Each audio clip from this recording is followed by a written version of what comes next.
सुप्रभात विद्यार्थियों। कुमार संभवम के प्रथम सर्ग के श्लोकों की व्याख्या करते हुए हम आगे बढ़ते हुए आज 7वें श्लोक की व्याख्या करने जा रहे हैं। न्यस्ताक्षरा धातुरसेन यत्र भूर्जत्वचः कुञ्जरबिन्दु क्षोणः व्रजन्ते विद्याधर सुंदरेणाम अनंगलेख क्रियोपयोगम।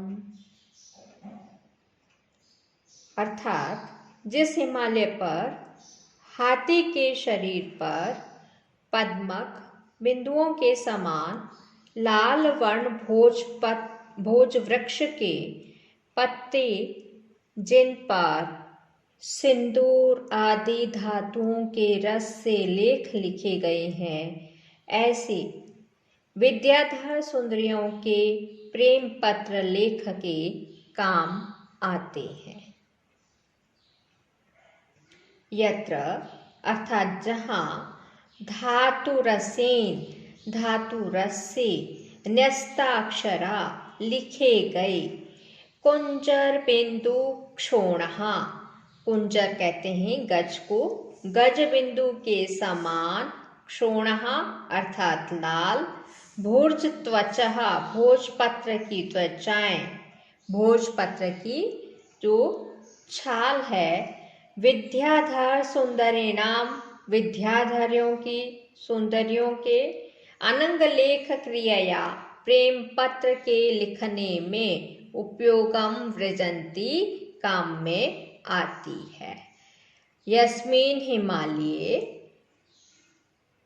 धातुरसेन सिंदूरादि द्रवेण न्यस्ताक्षरा अर्थात लिखित वर्णः कुंजरस्य गजस्य बिंदवः कायवयो विशेषभाविनः पद्माख्या त एव शोणः रक्तवर्णा भोजपत्र वल्कलानि विद्याधर सुंदरेणाम अंगलेख क्रियया का अर्थात काम लेख करणेन उपयुज्यन्ते इति भावः।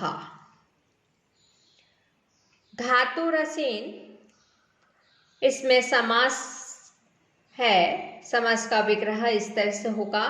धातु नाम रसः तेन षष्ठी तत्पुरुष समास। न्यस्ताक्षरः न्यस्तानि अक्षराणि यासु बहुव्रीहि समास है। कुंजर बिंदु क्षोणः शब्द में कुंजरानाम बिंदवः कुंजर बिंदवः इति षष्ठी तत्पुरुष समास। कुंजर बिंदवः इव शोणः उपमित कर्मधारय समासः। भूर्त्वचः इसका समास विग्रह होगा। भूर्जानाम त्वचः षष्ठी तत्पुरुष समास। विद्याधर सुंदरेणाम विद्याधराणाम सुंदरयः तासाम षष्ठी तत्पुरुष समास। अनंग लेख क्रियया अनंगस्य लेखः षष्ठी तत्पुरुष समास। अनंगलेखानां क्रियः षष्ठी तत्पुरुष तया। न्यस्त शब्द है, इसका प्रकृति प्रत्यय देखिए। ने उपसर्ग अस धातु त प्रत्यय। भूर्त्वचः यह कर्तृपद है। अलंकार यहाँ पे उदात्त अलंकार है। लोकातिशय संपत्ति वर्णनो उदात्तम उच्यते। अलौकिक वस्तु वर्णन से उदात्त अलंकार है। यहाँ हिमालय का अलौकिक महिमा का वर्णन किया गया है। यह पूर्यन् की चक्रांध्र भागान दूरी मुखोत्थेन समीरणेन उद्गास्यतामिच्छति किन्नराणां तान् प्रदायित्वमिवोपगन्तुम्। यह अर्थात जो हिमालय। दरी मुखोत्थेन गुहामुख से उत्पन्न समीरेन वायु के द्वारा कीचक रंध्र भागान वेणु के छिद्र प्रदेशों को पूर्यन अर्थात भरता हुआ उद्गास्यताम गाने वाले किन्नरानाम अश्वमुखों को तान प्रदायत्वम उपगमतु तान देने की शक्ति दिलाता है। इच्छतेव मानो ऐसा चाहता है। अर्थात जो हिमालय गुहा रूपी मुख से उत्पन्न वायु द्वारा वेणु के छिद्रों को भरता हुआ देव गायक किन्नरों को मानो तान प्रदान करने की इच्छा करता है। यह हिमालय गुहा मुखोत्पन्नेन वायुना वेणु छिद्र प्रदेशान पूर्यन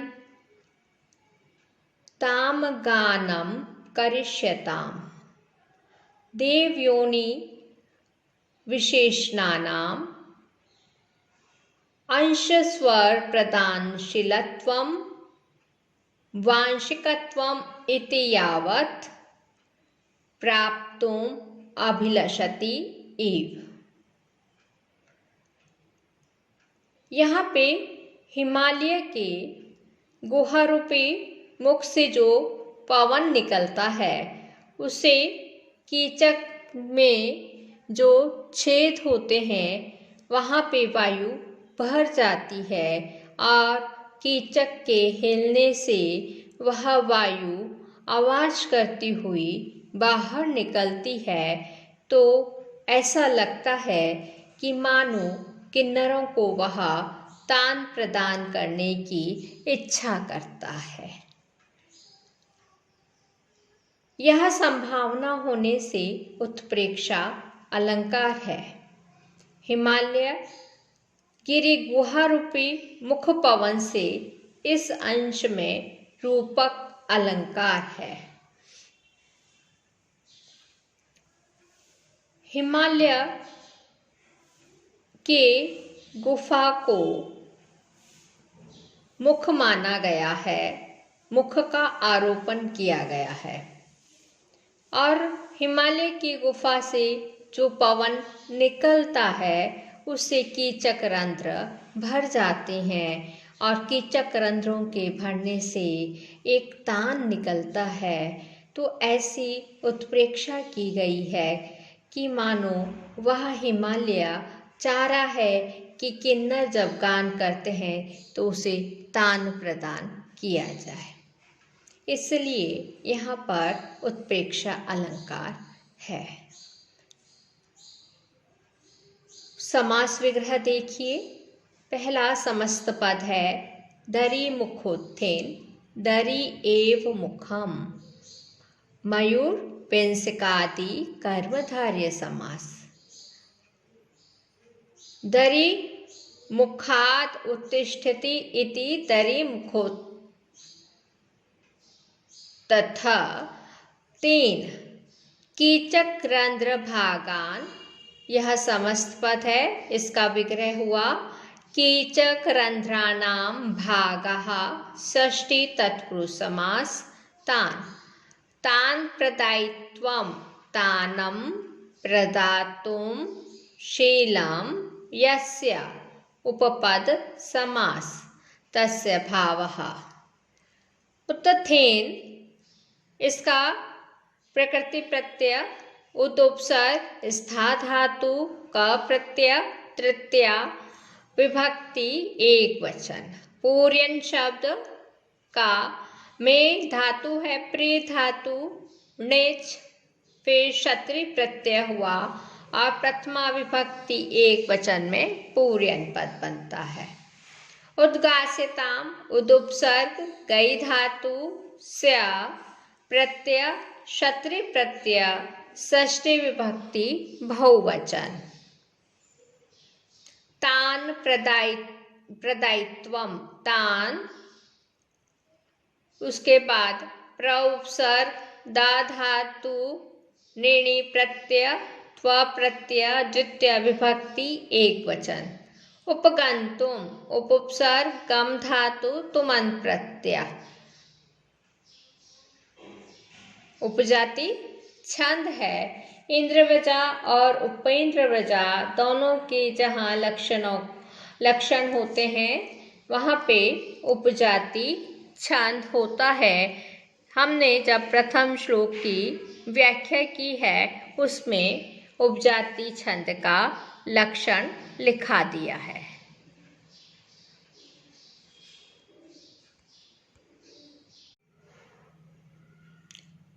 कपोलकण्डूकरिभिर्विनेतुं विघटितानां सरलद्रुमाणां यत्र स्रोतक्षीर्तयः प्रसूतः सानुनी गन्धः सुरभिः करोति।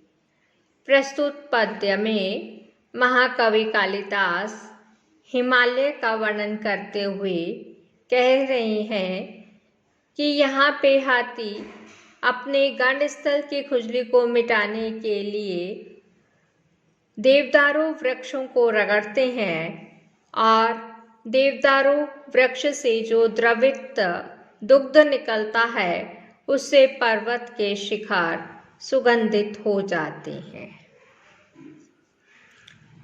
यत्र करिभी, जहाँ हाथियों से, कपोलकण्डुः, गंडस्थलों की खुजली को, विनेतुम, मिटाने के लिए, विघटितानाम, रगड़े गए, सरलद्रुमाणाम, देवदारू वृक्षों के, श्रुतक्षीरतया, दूध चूहना से, दूध के बहने से, प्रसूतः गंधा, उत्पन्न सौरभ, सानुनी सुरभि करोति, हिमालय पर्वत के शिखरों को सुगंधित करता है।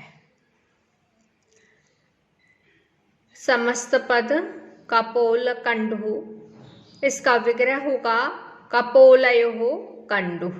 षष्ठी तत्पुरुष समास।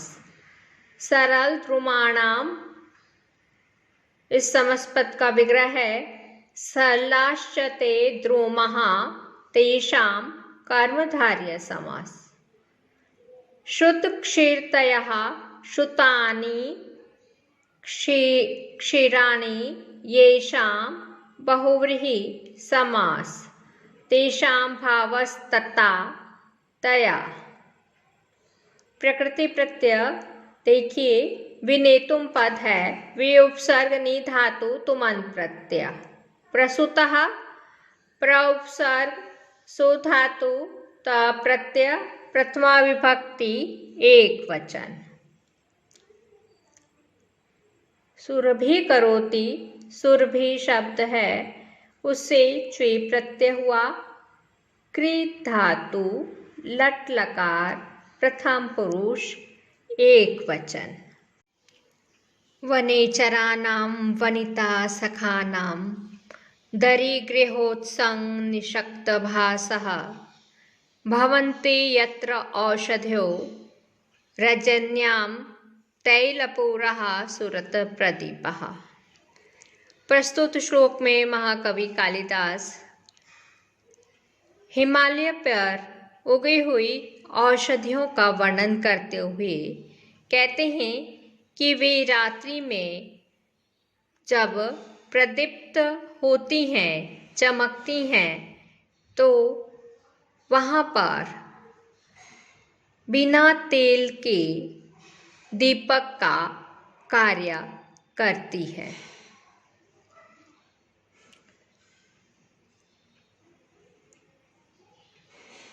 यत्र अर्थात जहाँ पे, हिमालय पर, रजन्याम रात्रि में, दरिग्रह गुफा रूपी घर में, उत्संग अर्थात गोद, निशक्त भासः प्रकाश को फैलाती हुई औषधियाँ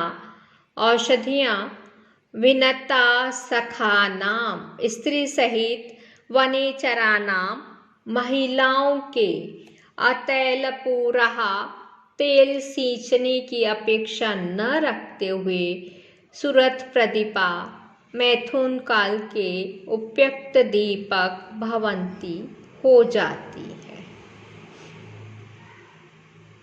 जहाँ रात्रि में पर्वत गुफा के भीतर जाज्वल्यमान औषधियाँ सपत्नीक वनवासियों के तेल की अपेक्षा से रहित मैथुनकालीन दीपक का काम करती है। यहाँ समस्त पद है दरी गुहोत्संग निशक्त भासः।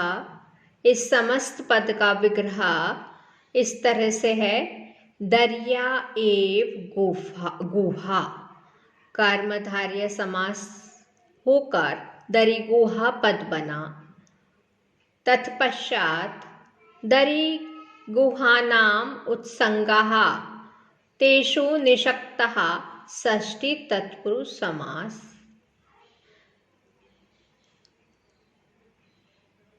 भासः यासाम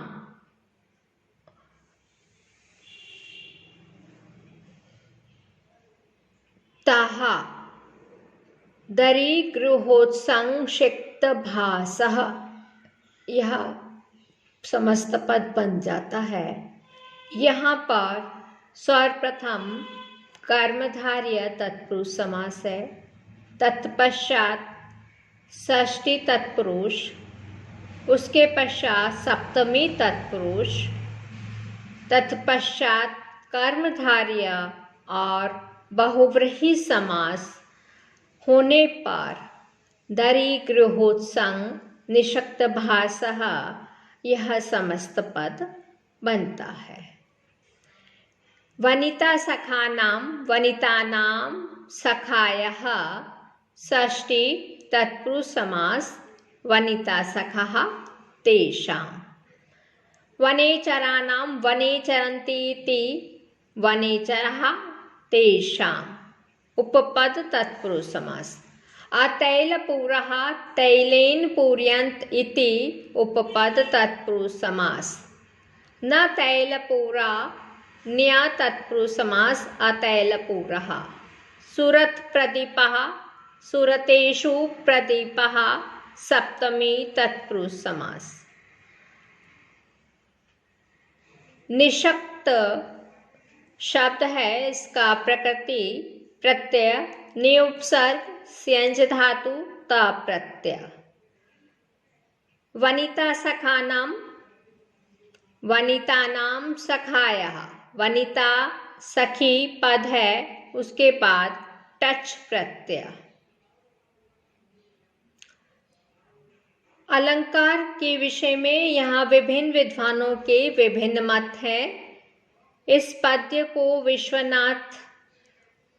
आचार्य विश्वनाथ ने साहित्य दर्पण में अधिकारूढ़ वैशिष्ट्य परिणाम अलंकार माना है। वामनाचार्य ने इसे विशेषोक्ति कहा है। आचार्य ममट के मत में यह रूपक है। मल्लीनाथ ने अपनी संजीवनी टीका में विभावना अलंकार बतलाया है, क्योंकि प्रदीप के कारणभूत तेल के न होने पर भी प्रकाश रूप कार्य की उत्पत्ति हो रही है। विभावना और परिणाम परस्पर निरपेक्ष हैं, अतः दोनों की समसृष्टि है। उपजाति छंद है।